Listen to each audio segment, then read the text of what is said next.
From one of the biggest gold mines on Earth, located in the middle of Uzbekistan, and a massive copper operation in Chile that sits 10,000 feet above sea level in the Atacama Desert, to the world's largest iron mine in Brazil that was discovered entirely by accident, and an unbelievable diamond mine in Russia that was built right next to a city. Here are the 10 biggest mining operations in the world.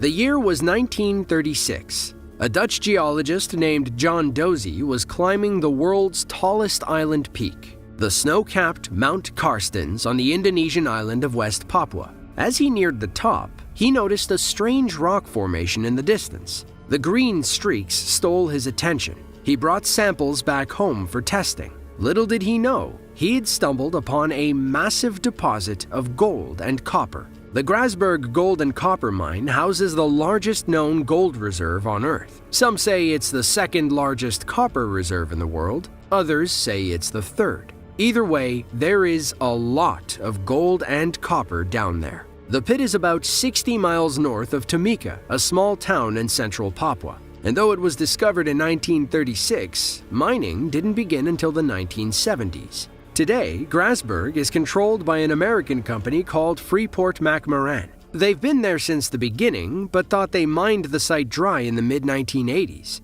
After some careful exploring in 1988, the company found more gold deposits in the area. That's when they started printing money. Between 1990 and 2019, Grasberg produced 53 million ounces of gold and 432 billion ounces of copper. That's equal to over 1,600 tons of gold. All that production makes Grasberg Indonesia's biggest taxpayer. They believe the reserves are easily worth $100 billion in revenue.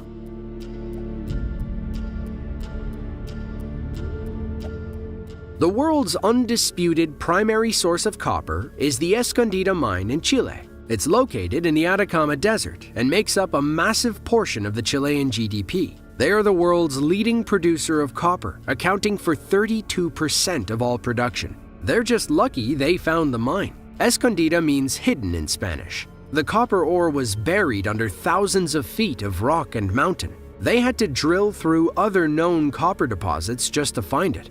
Getting there presented another challenge. The Escondida mine sits about 10,000 feet above sea level in the Atacama Desert. It's also not your typical mining pit. The copper deposits stretch 11 miles north to south and 2 miles east to west. Production began in the 1990s. But unless they find another miracle deposit, the mine should only last into the 2030s. The mine's primary owner, BHP Billiton, is a little more optimistic. In 2012, they estimated the mine had another 100 years of production left in her. They're also pretty happy with recent production numbers. In the first half of 2022, the mine produced 824.4 kilotons of copper. That was up 12% compared to 2021. They're also making big moves on the sustainability front. According to BHP, the mine will soon run on 100% renewable energy. They did have to spend a pretty penny to cancel their coal contracts, about $1.1 billion. However, moving to renewables should displace 3 million tons of CO2 per year. That's equal to 700,000 combustion engine cars.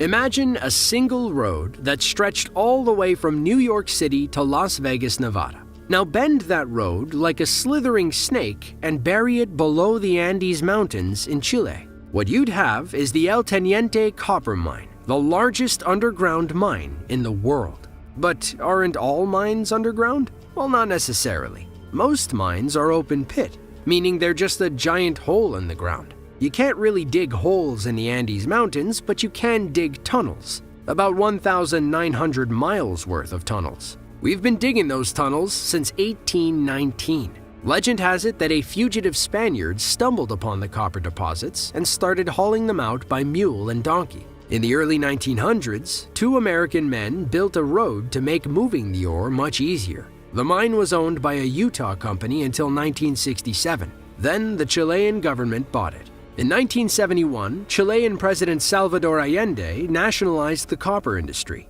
All Chilean copper now flows through one state-owned company, Codelco. Copper production hit a 6-year low in 2015. To compensate, Codelco opened another mine within the El Teniente division. They predicted the new expansion would produce 50,000 tons of copper each year. They also started another expansion that would deepen the mine by about 328 feet. The new mine level project costs about $5.4 billion, but should extend the mine's life another 50 years.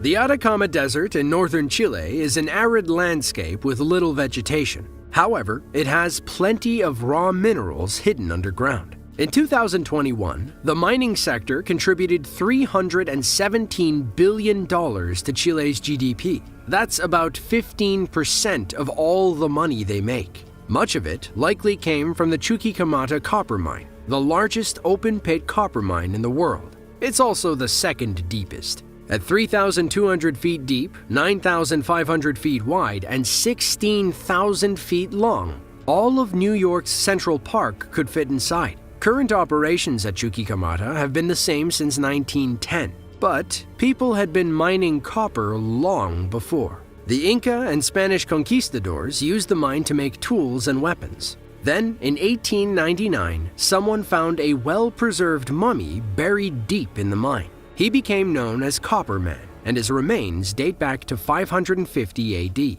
Now, if we've been mining Chuquicamata since the 6th century, wouldn't it be empty by now? Well, they believe there's still 1.76 billion tons of copper down there. That's why, in 2007, the Chilean government suggested digging tunnels under the mine. They finalized the plans in 2009, and the environmental agencies granted approval in 2010. By 2060, the mine should be nearly 2,600 feet deeper. It'll also cost the government about $4.2 billion to dig. Of course, they'll make that back overnight with all the copper they find. The new tunnels should produce 140,000 tons of ore per day.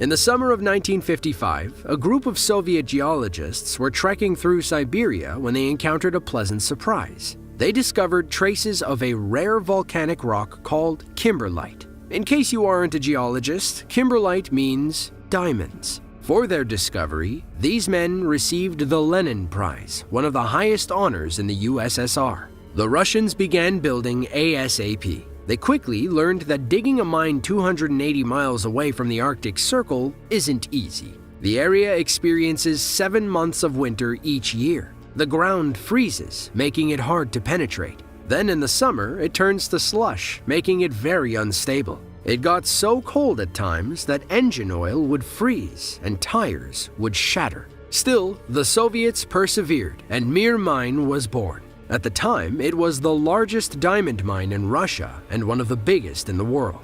By the 1960s, Mir was cranking out 10 million carats of diamonds each year. The more they dug, the more diamonds they found. By the 1990s, they had reached 1,120 feet deep. Then, a flood in the pit bottom halted production. The mine changed hands several times after the Soviet Union collapsed. When production finally stopped in 2004, Mir Mine was the second largest excavated hole on Earth. It was so big that you weren't allowed to fly over it. There was a chance the downward airflow could suck helicopters in like a vacuum. Mir reopened in 2009 and should last another 50 years. It's currently owned by Alrosa, the world's largest diamond miner by volume. They employ about 70% of the local community, about 35,000 people.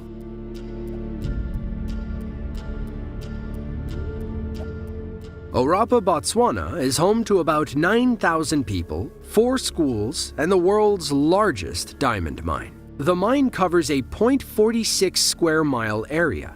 That's about 300 acres of land. For the record, the White House only sits on 18 acres of land. The Orapa mine is owned and operated by Botswana Diamond Company in partnership with De Beers Diamond Co. A team of De Beers geologists discovered the mine in March of 1967. Conveniently, it was only a year after Botswana declared independence from Britain. In its first year, Orapa produced over 1.4 million carats of diamonds. It only went up from there. They operate 7 days a week and produce over 20 million tons of ore. From that ore, they pull about 10.8 million carats of diamonds each year. Botswana's entire economy relies on the Orapa mine.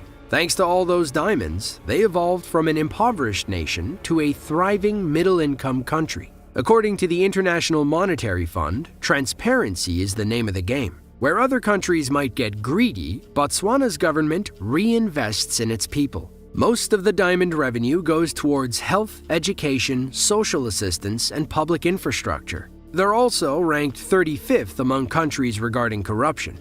For the record, the United States is 24th, Denmark is number 1, and Somalia is dead last.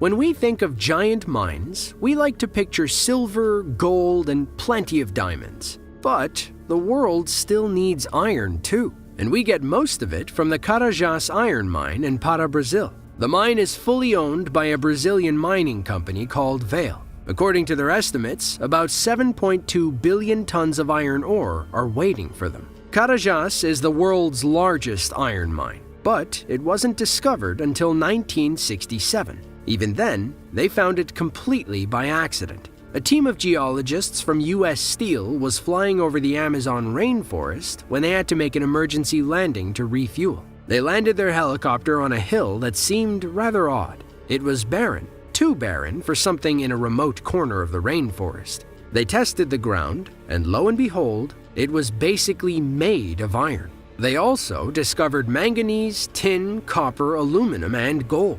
But iron was still the real prize. The United States said, "We found it, so it's ours." The Brazilian government didn't want to hear it. They made a deal to split the mine in 1970. Vale took 51% ownership. U.S. Steel took the other 49%. Then, U.S. Steel sold their half in 1977. So now the mine is fully controlled by Brazil. Today, Brazil produces the second most iron in the world. Australia is number 1, accounting for 35% of global iron ore production.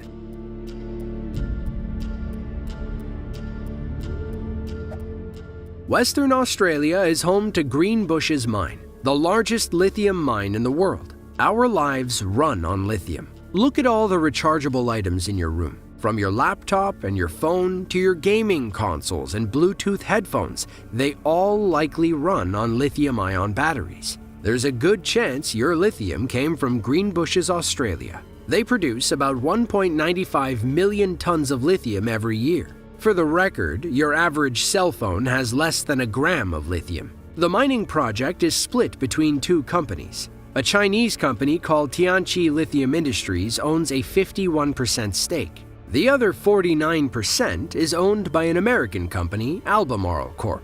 Both stand to make insane amounts of money as lithium demand keeps rising. According to reports, global lithium demand should grow by 33.3% every year. To keep pace with demand, the Greenbushes mine is currently going through an expansion process. They hope to build 2 more processing facilities to produce more battery juice than ever before. Today, the Greenbushes open pit operation is about 870 feet deep. They've been digging since 1888, when the area was mostly mined for tin. The lithium-ion battery wouldn't be invented for another 88 years. We have a British chemist named Michael Whittingham to thank for that. If you're watching this video on your smartphone or laptop, say thank you, Michael Whittingham. They first discovered lithium at Greenbushes in 1980. They had no idea how valuable it was at the time. To them, it was just a soft geological oddity. They began a small-scale mining operation in 1983. Then, production exploded in the 2000s as the push towards electric cars became more mainstream. As of 2021, Greenbushes accounts for over 1/5 of global lithium production. Plans to expand the mine are already in place. The $1.9 billion expansion will double the mine's size. We're talking 1.6 miles long, over a half-mile wide, and about 1,500 feet deep.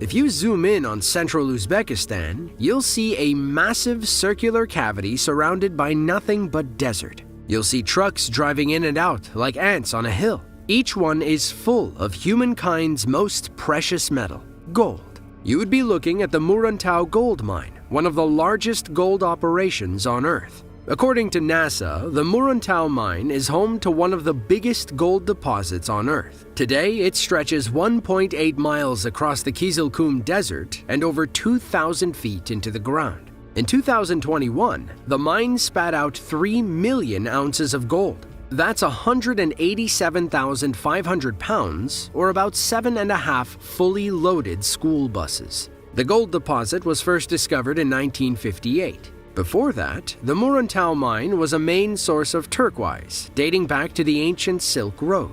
Geologists believe it took millions of years for the gold in Muruntau to rise to the surface. During that time, ancient oceans closed and disappeared, mountains sprouted from the earth, and tectonic shifts changed our planet forever. Today, the Muruntau mine is owned and operated by Navoy Mining and Metallurgical Kombinat, a state-run company. They've invested millions, if not billions of dollars into growing the mine over time. As of 2023, Muruntau is in its Stage 5 development phase. By 2026, Navoy hopes to produce 50 million tons of ore per year. But remember, that doesn't mean 50 million tons of gold.